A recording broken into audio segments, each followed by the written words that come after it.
Hey guys, welcome to Clockwork Dandy Noodles for another of the Iona in Japan series. Yes, such a beautiful thing. Sorry you guys have been on the lurch for a little bit and you're probably wondering where the hell all the videos have gone. I have decided that we're just gonna skip because I liked Tower of God. I don't think I want to do any more reviews on the show at the moment. I just didn't think there was much to really comment on. When it comes to Elusive Samurai, I am still enjoying it. It's just weekends are kind of when I get out and explore Japan, so it's very difficult to really commit. But on that topic, you guys do have the overview for the next season coming your way, which we were doing with Iona as always. And I will be picking shows that are more midweek breakdowns, so it's a little bit easier for me. So hopefully you guys will enjoy my picks. I'm going to do 2, but we're going to continue with Iona like this just because I enjoy answering your questions. Also, big sorry, I have no idea what actually happened last week. I looked and there were no questions. So I was like, okay, I will make some up. But apparently there were 2 and I completely ignored it. So that is my fault. If you do have any questions, please put them down in the comments below.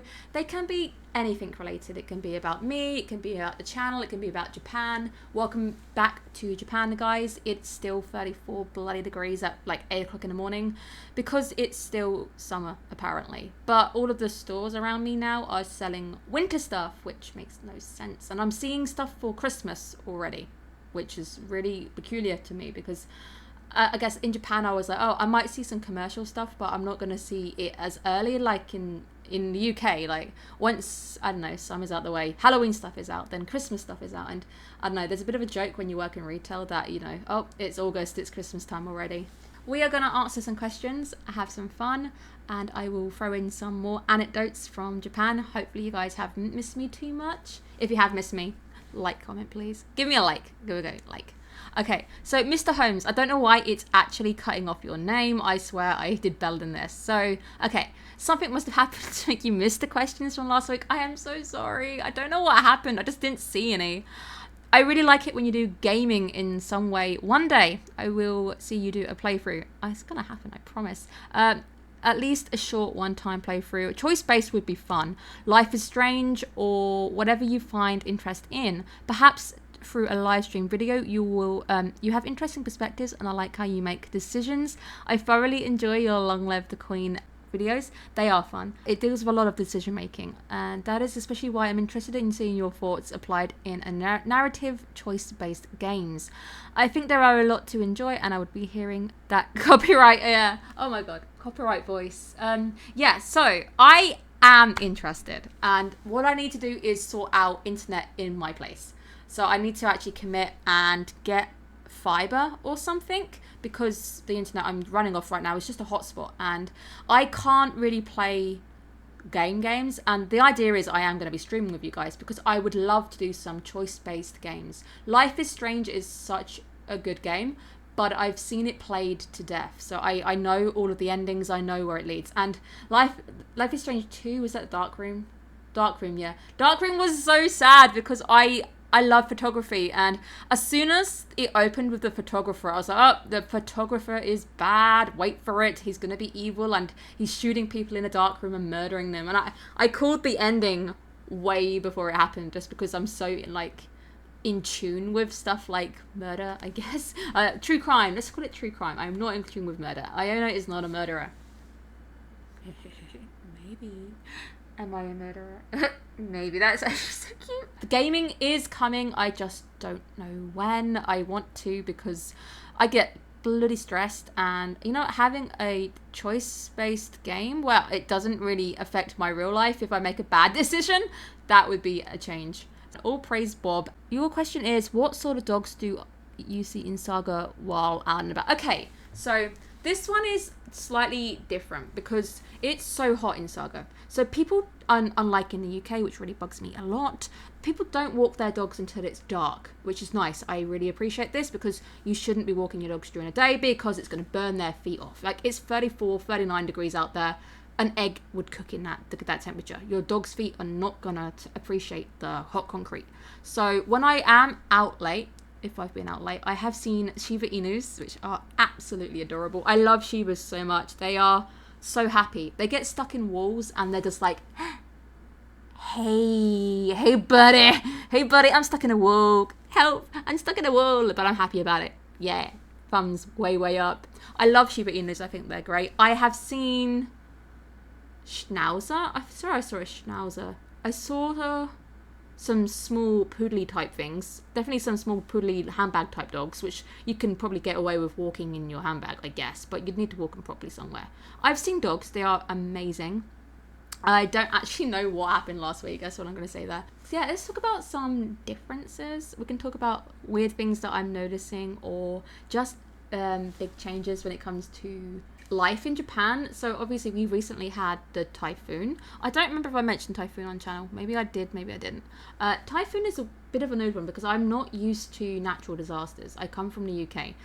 The most we get is a hurricane, and they can be evil. I've got hiccups. Why? I also got told today, actually, if you get a evacuation notice during a typhoon, it's too late.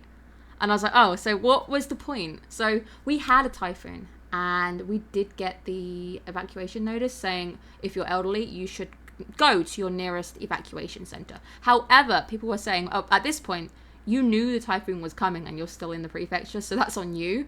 And I was like, oh, but you can't. Like, I rely on you to tell me if this typhoon is going to be bad or not. And if I'm still in the prefecture and it's too late by the time I get an evacuation warning, I don't know. Is that really on me for not moving and having anywhere to go?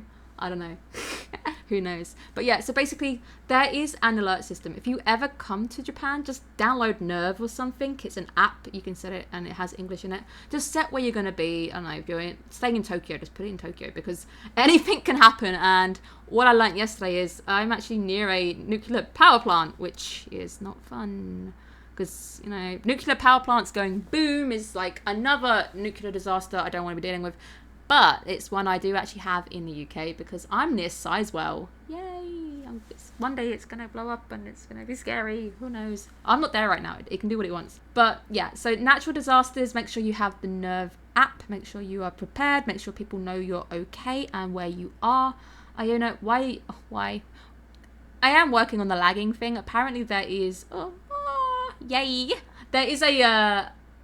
attachment extension for OBS. So as I said already, OBS is what is causing all of the lagging issues of Iona, and I'm working on it, guys. So one more question. Let's talk about one more thing. I can give you another cool story. How about we talk about shrines, because shrines are awesome and they are one of the big things that you see in animes and you're like, oh, that's really cool, I want to go. Oh, I've actually got another one as well. I just thought of another one which I'll talk about in a minute. Shrines. So shrines are everywhere, literally everywhere. I literally went past a big one, and then I walked down the hill again, and there was this tiny little one like next door to a random house. So whether the family had just inherited this random shrine, I don't know. There was like one torii gate, and then that was it. You find them absolutely everywhere. The proper etiquette will depend on which type you find, because there's two types of shrines. If there's lots of like red torii gates, you've probably found an inari shrine. Those ones tend to be, don't walk in the middle of the torii gates. If there's a way around it, just get around it, because they are considered kami path, and it's a path for deities and considered getting spirited away, or a bad thing if you decide to go straight down the middle. There's also the whole kind of clapping and bowing thing. That tends to stay the same. If there is somewhere to throw a yen, put in like a 5 yen coin. Think noragami, because those ones with the holes in the middle are considered very lucky. I've done a few wishes now. Nothing's 100% come true yet, so we'll keep hoping that my wishes come true. Would be nice if they do, I hope. 2 small bows. I don't know. 1. And then 1. I'm doing it with Iona, hoping it's like that.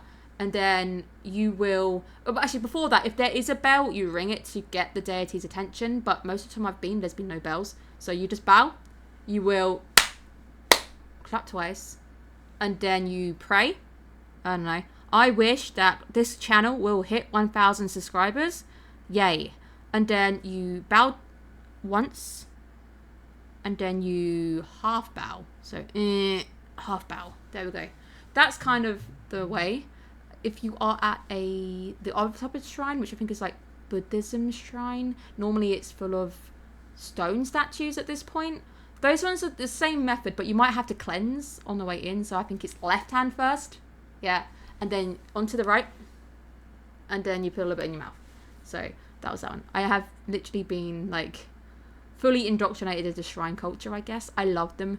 I have a blog, and if you are curious to see the Kashima Shrine, full on look at the Kashima Shrine because it's beautiful. It should just be called Kashima somewhere. Check out that entry. There is a blog, by the way, so make sure you're following the blog. It comes out at least once a week. It tends to come out more like 3 times a week if I'm on it. So do check it out if you want to have an idea. I'm taking pictures and everything. Follow the Instagram if you also want to see stuff as well. But I really hope that this channel does essentially hit 1,000 because we are creeping towards it. So yeah, there will be a video going up for the overview, and I'll do my end of season as always, regardless. That's also where I'll quickly tell you my top 3 EDs and OPs because I missed that. Last thing I want to say is something that anime may have lied to you about. And yeah, let's talk about anime lying for a little bit. Let's talk about festivals. Let's just talk about that festival episode. The boy meets the girl and she's in a kimono, he's wearing a kimono, it's hot, they're beautiful, and they're in love.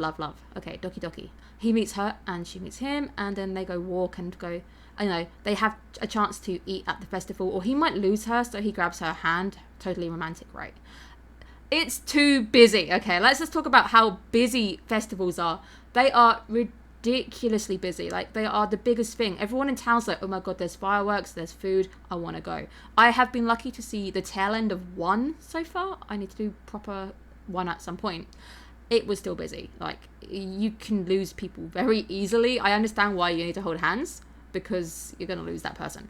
It happened. I actually did lose the person I was with anyway, so I was like, whoops, my bad, I got distracted by all of these lanterns, sorry, was gone. But anime does lie in a sense where there's barely anybody at the festival and people aren't queuing for hours. Some anime has made a joke on the whole they're queuing forever and, you know, well, eventually they come back. Sometimes the couple in question, they find a tree, they look at the fireworks, and it's so romantic. Beautiful kiss scene, maybe in Bound, probably not because it's anime and it's probably episode 6 and we can't kiss till the end, you know, that kind of thing. But I do think there's like little points where anime might cover something and it's actually slightly different in real life, but I found it fascinating when I did go to the festival. It was the tail end of a festival in Fukuoka.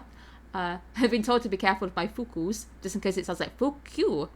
I don't know, phone joke. But thank you guys so much for tuning in. I hope you're having fun. Please leave comments in the comment section. Down, somewhere in the comments. Down in the comments below. I will make sure I get back to them and apparently not be blind. Thank you guys so much, and I will see you guys again soon. Bye guys.